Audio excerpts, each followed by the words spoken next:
Hi, I'm Dr. Amy French, and I'm the director of the Humanities Learning Center at Delta College and also a history professor there.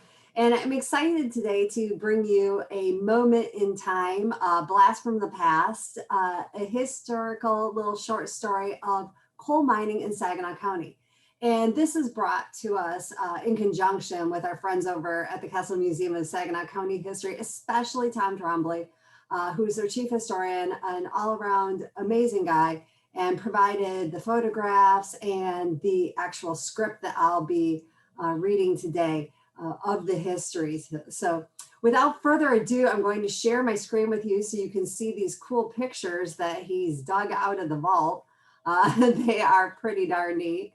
And so here we start off with Saginaw and East Saginaw plan. And I'll just be scrolling through these as I read off the story to you. So today's moment in time takes us to Samuel Shattuck's Saginaw Township farm in 1875. A vein of coal had been discovered, and a crew of men is digging a shaft in hopes of opening a coal mine. Although several attempts are made, each time their efforts are halted by flooding. 6 years later, in 1881, yet another attempt is made, and once again, workers are met with more water than coal.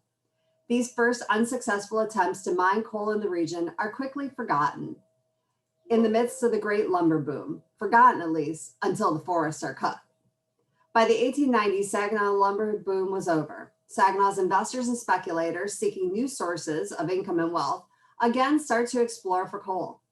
A promotional book published at the time proclaimed that the eyes of the people have just been opened to the fact that there is doubtless more wealth beneath the surface of the earth in the Saginaw Valley than was ever obtained from the surface. Seems almost incredible when it is realized that many years ago, even in its early days, it was known that coal was to be found in this region.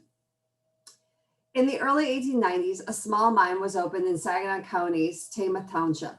And in 1896, the county's first commercially scaled operation was started in the city of Saginaw. The number and the scale of the mines increased steadily, as did the need for labor. Published in 1898, the Coal Fields of Saginaw proclaimed, "To the woodsman we have said, you have done well by us, but we will have to part forever. To the miner we say, we are dependent upon your skill and energy for our future greatness.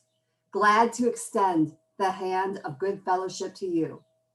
Although the collapse of the lumbering industry left an abundance of unemployed workers, there was a shortage of skilled miners and companies actively recruiting in the coal fields of Ohio, Pennsylvania, and West Virginia, bringing to Saginaw a diverse workforce that included African Americans and recent immigrants from Eastern Europe. In the peak year for production, 1907, over 1,700 people in Saginaw County were employed in mining, producing 1,047,927 tons of coal.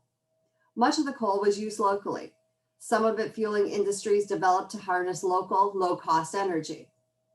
Mines were located throughout the county, with many in the city of Saginaw and in the St. Charles area. Although coal mining was an important part of Saginaw County's economy well into the 20s and 30s, it never became the dominant activity that was once forecast.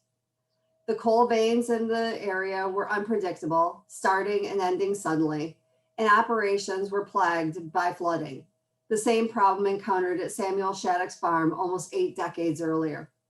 The last coal mine to operate in Saginaw County was in Swan Creek Township. When it closed in 1952, it ended a story that had started on Samuel Shattuck's farm in 1875. To learn more about coal mining in Saginaw County, visit the Castle Museum of Saginaw County History, where a permanent exhibit, Mining for Prosperity, celebrates Saginaw County's coal mining story. I thank you today for joining me, and I really appreciate Tom Trombley and our friends over at the Castle Museum of Saginaw County History for providing the pictures and for also for telling this wonderful story for us in the community. Thanks and have a great day.